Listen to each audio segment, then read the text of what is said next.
주 여호와는 나의 힘이시라 라는 제목으로 오늘 말씀을 전하겠습니다. 사람들은 크고 작은 착각 속에서 살아갑니다. 우리 엄마들이 하는 흔한 착각들이 있죠. 우리 아이는 머리가 굉장히 좋은데 노력을 하지 않아서 공부를 못한다라고 생각하는 겁니다. 우리 아빠들의 흔한 착각이 있습니다. 가정주부들은 집에서 다 놀고 먹는 줄 알고 있습니다. 우리 교회 다니는 청년 자매들의 흔한 착각이 있죠. 자기들은 절대로 아줌마 집사가 안 될 줄 안다는 것입니다. 오늘 말씀에 나오는 이 하박국도 이런 착각 속에서 살아갔던 사람입니다. 그는 자기 눈의 안경처럼 하나님을 크게 오해하고 살았던 대표적인 인물이죠.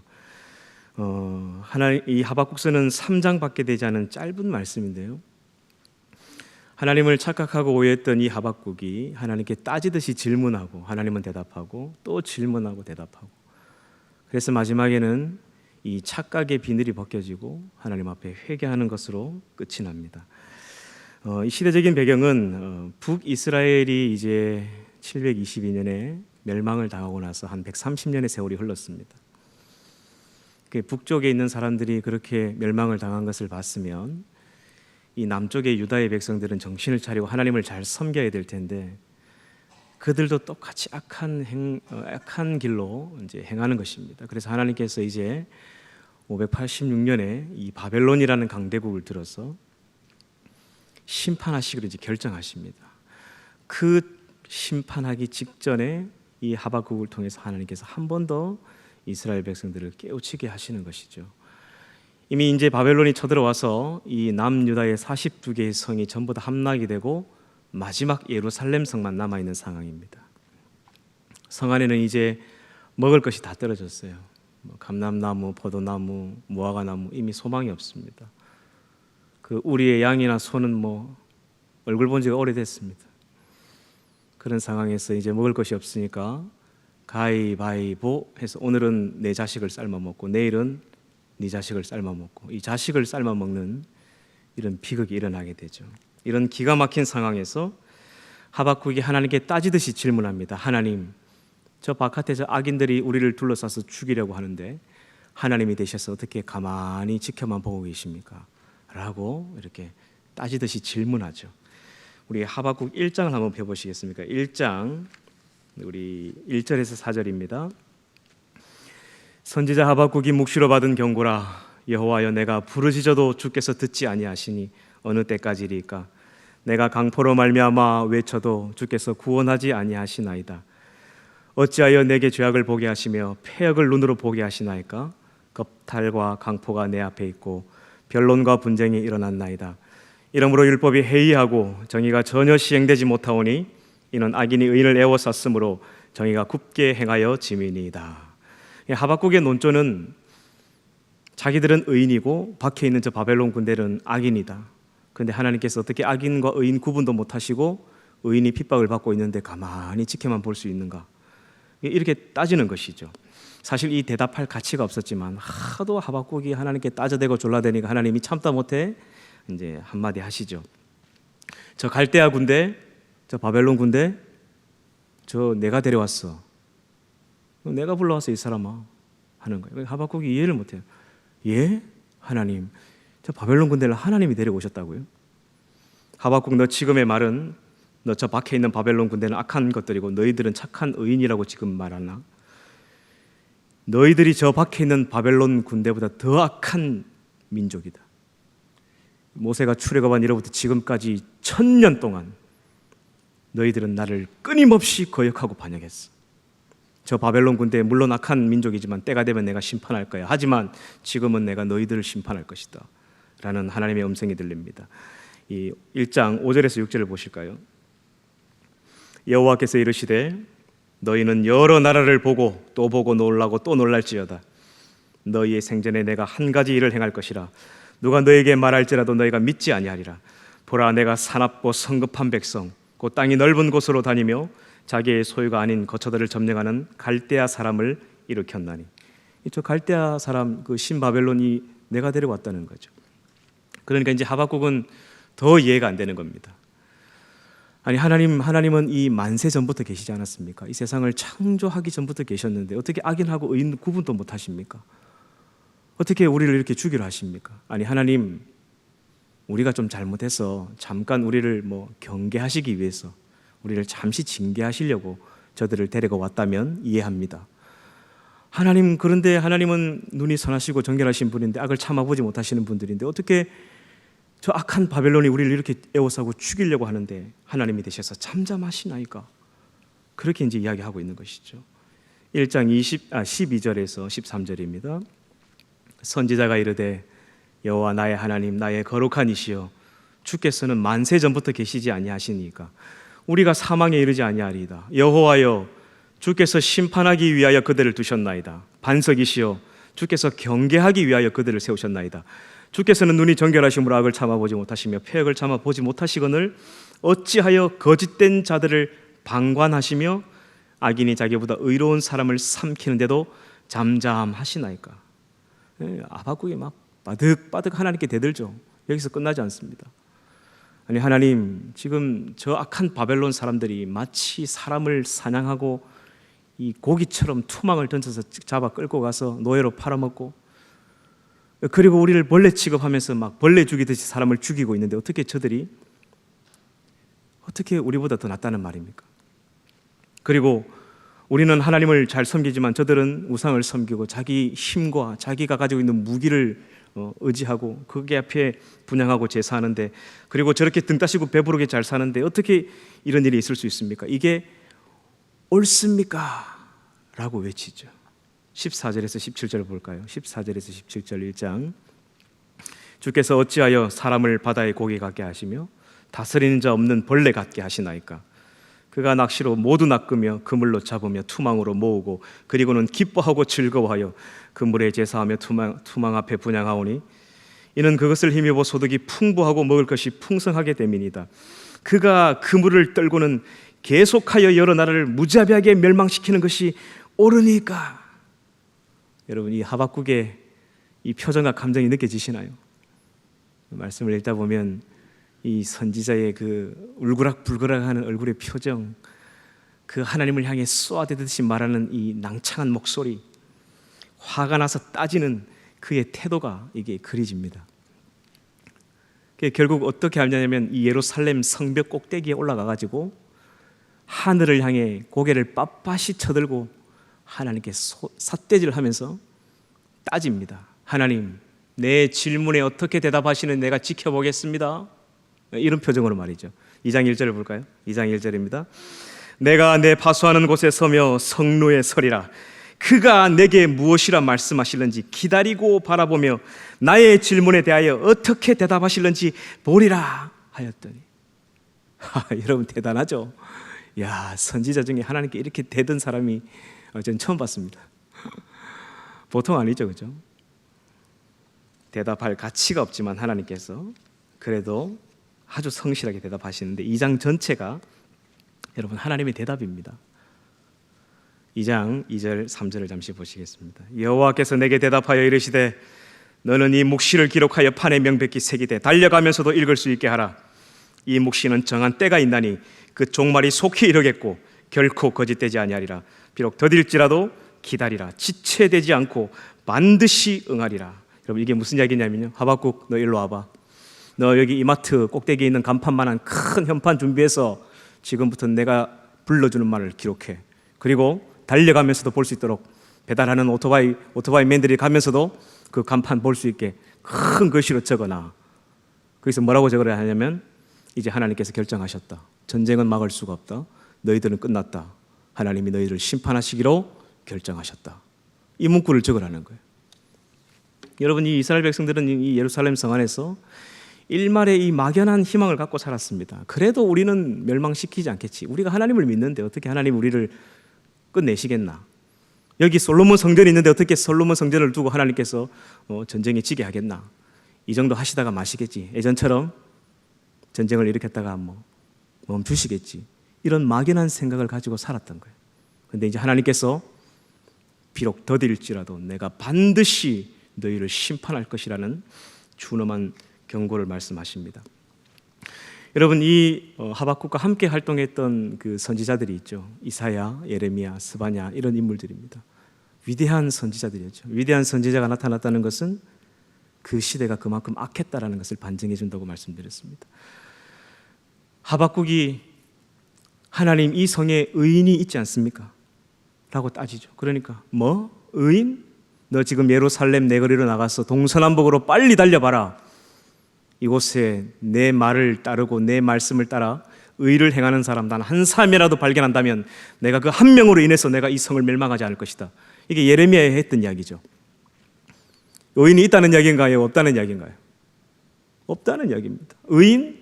의인이 있으면 그 의인은 내가 지킨다.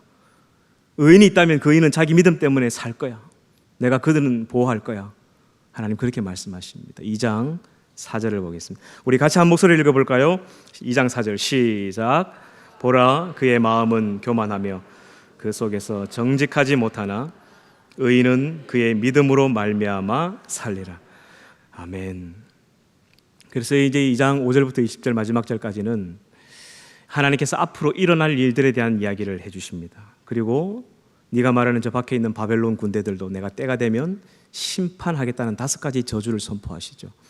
2장 7절을 잠시 보겠습니다. 2장 7절입니다. 너를 억누를 자들이 갑자기 일어나지 않겠느냐? 너를 괴롭힐 자들이 깨어나지 않겠느냐? 내가 그들에게 노략을 당하지 않겠느냐? 여러분 여기서 말하는 너를 괴롭힐 자의 너는 이 바벨론을 지칭하는 것인데요. 이 바벨론은 여러분 아시는 것처럼 세계 최대 강대국이었습니다. 지금의 미국 같은 나라였죠. 어떤 민족도 침범할 수 없는 강대국이었습니다. 그런데 하나님께서 뭐라고 말씀하시냐면 너를 억누를 자들이 갑자기 일어난다는 것입니다. 그리고 너를 괴롭힐 자들이 깨어나고 그들에게 노략을 당한다고 말씀합니다. 이게 사실 불가능한 이야기였죠. 그런데 놀랍게도 이 하나님의 말씀은 문자 그대로 이루어집니다. BC 539년에 이 변방에 있는 페르시아에서 만단의 공주의 몸을 통해 태어난 이 키로스라는 장군에 의해서 바벨론은 순식간에 무너져 버립니다. 이런 별로 안 놀라시는데요, 놀라운 이야기입니다. 지금의 미국이 어느 날 갑자기 폭삭 망했다고 보시면 됩니다. 있을 수가 없는 이야기죠. 이 장군이 바로 우리가 알고 있는 바사의 고레스 왕이죠. 이스라엘 백성들을 70년 바벨론 포로에서 해방시킨 왕입니다. 이 바벨론이라는 나라는 참 악랄한 민족들이었죠. 피로서 성읍을 건축했던 민족들이었습니다. 여러분 전쟁을 해도 룰이 있죠. 이 부녀자와 아이들은 웬만하면 죽이진 않습니다. 포로를 잡아가더라도. 근데 이 바벨론 군대들은 임신한 부인의 배를 칼로 갈라버리고 아이는 징징대며 우니까 머리에 이게 돌을 찍어서 죽여버리고 그리고 뼈가루를 이렇게 갈아가지고 그걸 이렇게 벽에 칠해서 횟가루로 사용했습니다. 정말 악랄한 민족이었죠. 피로서 성읍을 건축했던 민족. 이 민족 하나님 심판하겠다는 이야기를 하죠. 2장 12절에서 14절 보시겠습니다. 2장 12절에서 14절입니다. 피로 성읍을 건설하며 불의로 성을 건축하는 자에게 화 있을진저 민족들이 불탈 것으로 수고하는 것과 나라들이 헛된 일로 피곤하게 되는 것이 만군의 여호와께로 말미암음이 아니냐. 이는 물이 바다를 덮음같이 여호와의 영광을 인정하는 것이 세상에 가득함이니라. 아멘. 물이 바다 덮음같이. 여러분 이 찬양 우리 많이 부르셨죠, 그죠? 참 좋아하기도 했고 지금도 부르고 있습니다. 근데 여러분 안타깝게도 여기서 말하는 물이 바다 덮음같이 여호와의 영광을 인정하는 그날은 이미 끝났습니다. 우리 시대에 앞으로 일어날 일이 아닙니다. 이미 BC 539년에 이 고레스 왕에 의해서 이 강대국이었던 바벨론이 순식간에 무너지고 하나님의 영광이 드러났죠. 이미 사실 끝난 이야기입니다. 여러분 여담입니다만 찬송의 곡을 지을 때는 우리가 성경에 있는 구절을 인용해서 많이 짓습니다. 근데 이것이 이미 끝난 이야기인지 앞으로 일어날 얘기인지 그리고 이게 신나게 불러도 되는 찬양인지 아니면 슬픈 마음으로 회개하며 불러야 되는 그 곡조인지 우리가 이 전후 맥락을 잘 살펴봐야 됩니다. 왜냐하면 여러분 성경 안에는 하나님의 말씀도 있고 사람의 말도 있죠.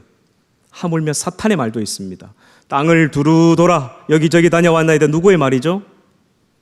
이 사탄의 말이죠. 여행사 사장님이 개업하면서 이 말씀이 또 좋다고 세상을 두루 돌아 여기저기 다녀왔나이다. 이게 액자에 달아가지고 만약에 걸어놓는다면 이건 하나님을 경멸하는 짓입니다. 내 시작은 미약하였으나 내 나중은 심히 창대하리라. 이게 수아 사람 빌다시 하도 욥이 이렇게 막 빠득빠득 자기는 잘못 없다고 하니까 비아냥대면서 했던 이야기죠. 아이고 참, 그래 네 처지에 잘 되나 한번 보자, 이런 투로 했던 말이죠. 우리는 전후 맥락을 잘 보지 않습니다. 그냥 성경 말씀이면 다 좋겠지 하고 곡을 만들기도 하고 CCM을 만들죠. 우리 심각하게 한번 고려해 볼 필요가 있다라고 저는 생각합니다.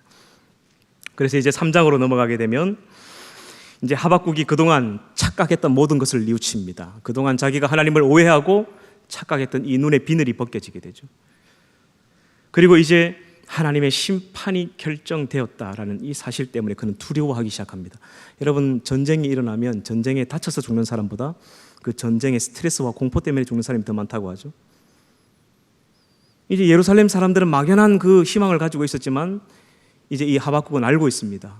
언젠간 우리는 죽는다. 이제 하나님의 심판은 결정되었다. 더딜지라도 반드시 응할 것이다. 그래서 그는 이제 밤마다 잠을 자지 못합니다. 창자가 떨리고 입술이 떨리고 이 뼈마디가 덜덜덜덜 부딪히는 거예요. 뼈가 썩어나가는 이 스트레스를 받습니다. 그리고 그가 이렇게 고백하죠. 3장 1절 2절입니다. 시기의 오롯에 맞춘 선지자 하박국의 기도라.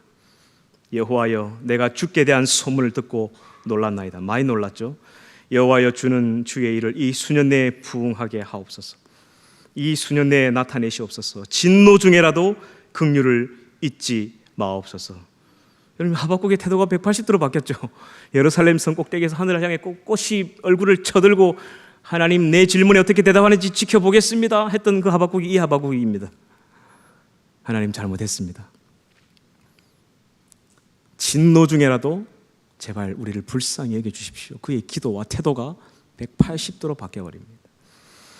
자, 그리고 이제 우리가 오늘 함께 읽었던 본문으로 넘어와 보십시오. 3장 16절 17절입니다.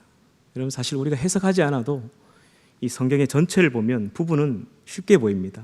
마틴 루터가 종교개혁을 하고 성경을 해석할 때 그의 가장 중심이 되는 모토가 있었죠. 언제나 전체가 부분을 바르게 해석할 수 있다. 가장 바른 해석은 성경으로 성경을 해석하는 것이다. 이 마인드를 가지고 성경을 번역했던 것입니다. 여러분, 우리도 성경의 전체를 볼 수 있는 눈을 가져야 됩니다. 그래야 부분을 정확하게 볼 수 있는 것이죠. 같이 한번 읽어볼까요? 16절 17절 시작. 내가 들었으므로 내 창자가 흔들렸고 그 목소리로 말미암아 내 입술이 떨렸도다. 무리가 우리를 치러 올라오는 환난 날을 내가 기다림으로 썩이는 것이 내 뼈에 들어왔으며 내 몸은 내 처소에서 떨리는도다. 비록 무화과 나무가 무성하지 못하며 포도나무에 열매가 없으며 감람나무에 소출이 없으며 밭에 먹을 것이 없으며 우리의 양이 없으며 외양간에 소가 없을지라도. 아멘. 노래가 하나 더 생각이 나죠. 무화과 나무 잎이 마르고. 여러분, 이 찬양은 신나게 춤추며 워십 댄싱하며 부르면 안 되는 찬양입니다. 지금 피를 토하며 이 창자가 흔들리고 뼈가 썩는 두려움에 눈물의 회개 기도를 하고 있는데 슬퍼하며 애통하며 불러도 성에 차지 않는 곡이죠. 그럼 제가 하박국한테 전화를 해보니까 천국에서 지금 굉장히 입장이 난처하다고 해요. 이 한국 교회 성도들이 너무 열심히 이게 신나게 부르니까 자기는 그렇게 지은 곡이 아닌데, 여러분, 지금 성 안에 먹을 것이 없어서 사람을 삶아 먹는 상황입니다. 눈을 씻고 돌아봐도 감사할 것이 하나도 없는 상황이죠. 감람나무, 무화과나무, 포도나무 이미 소망이 끝났습니다. 우리의 양, 소, 밭에 소출 아무것도 없습니다. 눈을 씻고 돌아봐도 감사할 것이 하나도 없는 상황이지만 하나님, 나만이라도 감사하며 살겠습니다. 그가 하나님을 착각하다가 그 착각이 끝나고 나니까 이제 그의 기도가 바뀐 거죠. 하나님, 이 민족이 지금 동서남북이 막혀서 바벨론 군대가 에워싸서 사람을 삶아먹는 이 기가 막힌 상황이지만 나만이라도 하나님 감사하며 살겠습니다. 하나님, 그동안 너무 죄송했습니다.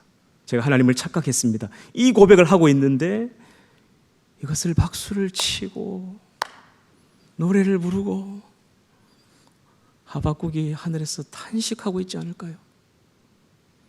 그럼 제가 지금 농담하는 게 아닙니다. 진심입니다. 하나님의 심정은 어땠을까요? 하나님의 심정은 천년을 하루를 천년같이 사랑했던 자기 백성을 자기 손으로 지금 죽이려고 하고 있습니다. 이제 하나님이 수십 번 수백 번 고민했을 겁니다. 내가 끝낼까 말까. 여러분, 어디 자기 자식을 시집 보내면서 슬퍼하는 게 아니에요. 자기 사랑하는 자기 백성, 자기 아들처럼 딸처럼 생각했던 자기 백성을 이제 죽이려고 하나님 결단하신 거예요.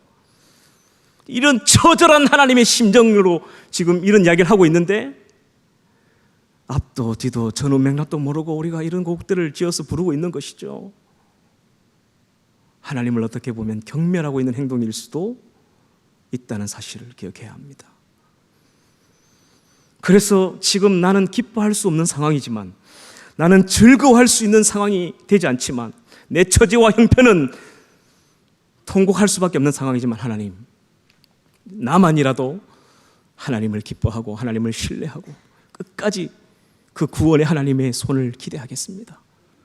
지금 그 고백을 3장 18절에 이렇게 하고 있는 것이죠. 나는 여호와로 말미암아 즐거워하며 나의 구원의 하나님으로 말미암아 기뻐하리로다. 여러분, 지금 기뻐할 수 있는 상황인가요? 즐거워할 수 있는 상황인가요? 그런 상황이 아닙니다. 하지만 하나님, 나만이라도 내 살아가는 형편 처지는 이 지긋지긋한 가난 속에서 살아가고, 내 몸의 질병은 언제 끝날지 이 어둠의 터널은 보이지 않고, 내 이 정신병은 언제까지 우울증 약을 먹어야 될지 모르겠지만, 하나님, 이런 상황이지만 그래도 나 감사하며 살겠습니다. 이 고백을 지금 하고 있는 것이죠. 여러분, 우리가 이 예배를 마치고 우리는 삶의 자리로 돌아갑니다. 변함이 없죠. 우리 삶은 늘 똑같지 않습니까? 내일 아침 9시만 되면 반갑고 친한 친구의 전화가 오는 게 아니라 카드사에서 전화 옵니다. 돈 갚으세요. 일주일 내도록 그 전화 받아야 됩니다. 이 가난, 이 지긋지긋한 가난이 언제 벗어날 수 있을지. 옆집에 아무개는 저렇게 악독한 짓을 많이 하고 사기치고 다니는데도 떵떵거리고 배부르게 잘 먹고 잘 사는데, 하나님, 나는 하나님을 섬기는데 어떻게 우리 집에는 맨날 이런 우환이 옵니까? 아무리 생각해도, 눈을 씻고 찾아봐도 감사할 게 하나도 없습니다. 나는 어떡합니까, 하나님? 이게 우리의 삶이죠. 하지만 하나님 오늘 약속한 게 하나가 있습니다. 이런 처지와 형편에 있을지라도 하나님께 감사하는 자들에게는 하나님께서 이 약속을 하시죠. 마지막 절, 오늘 말씀의 제목이기도 하죠. 저는 이 하박국서에서 가장 중요한 말씀이라고 생각합니다. 3장 19절입니다. 우리 같이 한 목소리 읽어보겠습니다. 시작. 주 여호와는 나의 힘이시라. 나의 발을 사슴과 같게 하사 나를 나의 높은 곳으로 다니게 하시리로다. 아멘. 동서남북이 막혀서 지금 바벨론 군대가 에워싸서 먹을 것도 없고 죽어야만, 차라리 빨리 죽는 게 더 희망적인 그런 상황입니다. 하지만 그럼에도 불구하고 이런 상황 속에서도 하나님께 감사하며 살고 기뻐하며 그 구원의 하나님으로 인하여 믿음으로 살면 하나님께서 책임지신다는 이야기를 하고 있는 것이죠. 내가 너의 힘이 되어 줄 것이라고 이야기하는 것이죠. 내가 너의 발을 사슴과 같이 높은 곳으로 다니게 하시리라 말씀하셨습니다. 여러분, 이 말씀은 문자 그대로 이루어지죠. BC 586년에 바벨론 군대가 결국 쳐들어옵니다. 하지만 하나님께서 끝까지 하나님을 신뢰했던 4,600명을 하나님께서 보호하셔서 그들을 그 전쟁 속에서도 그대로 바벨론 땅으로 옮기십니다. 여러분, 호랑이가 동네 사람을 물어뜯고 미쳐서 날뛸 때 가장 안전한 곳이 어딜까요? 그 호랑이 굴이죠. 바벨론 군대가 온 나라를 전쟁으로 피로 죽이고 살육할 때 가장 안전한 곳은 그 바벨론입니다. 하나님께서 그 4,600명을 그곳으로 옮기시죠. 그리고 70년이 지나서 다시 돌아오게 하실 때에 딱 10배로 부흥시킵니다. 거의 49,000명, 5만 명 가까운 사람들이 돌아옵니다. 여러분, 이게 어떻게 노예 생활입니까? 4,600명이 갔는데 5만 명이 돌아와요. 하나님께서 자기의 백성을 그곳에 숨기셔서 보호하시고 지켜주신 것이죠. 주 여호와는 나의 힘이시라. 우리의 발을 사슴과 같게 하사 나를 죽이려고 하는 모든 고난과 질병과 근심을 뛰어넘어 나를 나의 높은 곳으로 다니게 하신다고 하셨습니다. 할렐루야. 여러분, 우리가 어떤 상황일지라도 믿음으로 살아 하나님이 우리 인생을 책임지시는 그런 삶을 살기를 축복합니다. 이번 한 주간도 우리의 힘이시여 피난처이신 주님과 함께 행복하게 살아가시길 주님의 이름으로 축원합니다. 기도하겠습니다.